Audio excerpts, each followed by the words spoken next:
Hello दोस्तों। तो आज हम टीपे आर्ट का एक बहुत इंपॉर्टेंट टॉपिक समझेंगे, टाइप्स ऑफ ट्रांसफर।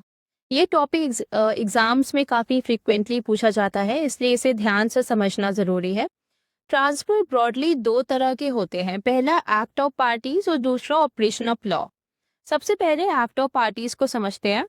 जब ट्रांसफर दो व्यक्तियों के बीच उनकी मर्जी से होते हैं तो उसे एक्ट ऑफ पार्टीज कहते हैं।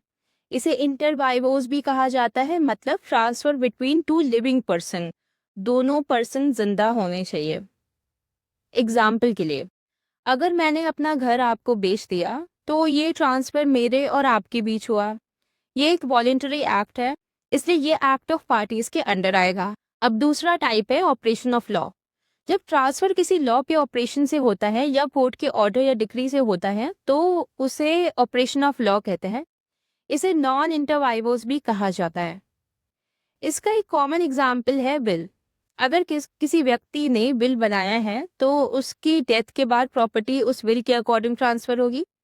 इसी तरह अगर किसी ने विल नहीं बनाई है तो प्रॉपर्टी सक्सेशन लॉज के अकॉर्डिंग लीगल हाइज पर ट्रांसफर हो जाएगी।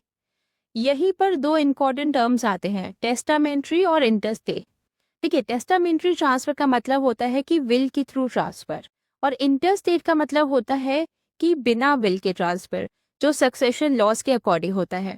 अब एक बहुत इंपॉर्टेंट चीज समझे, अगर किसी कोर्ट के ऑर्डर के डिक्री के थ्रू किसी व्यक्ति को प्रॉपर्टी का ओनरशिप मिलता है तो ये एक्ट ऑफ पार्टीज नहीं होगा, ये ऑपरेशन ऑफ लॉ के अंडर आएगा। इसी तरह अगर कोई पर्सन या कंपनी इंसॉल्वेंट हो जाती है तो उसकी प्रॉपर्टी का ट्रांसफर भी ऑपरेशन ऑफ लॉ के अंडर भी आता है।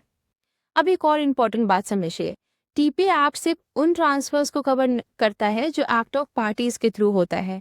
जो ट्रांसफर्स ऑपरेशन ऑफ लॉ के थ्रू होते हैं टीपी एक्ट उसे कवर नहीं करता, जो कि ये बहुत इंपॉर्टेंट है। अगर टीपीए का जो कवरेज है, जो एप्लीकेबिलिटी है, ये सिर्फ एक्ट ऑफ पार्टीज के लिए ही है।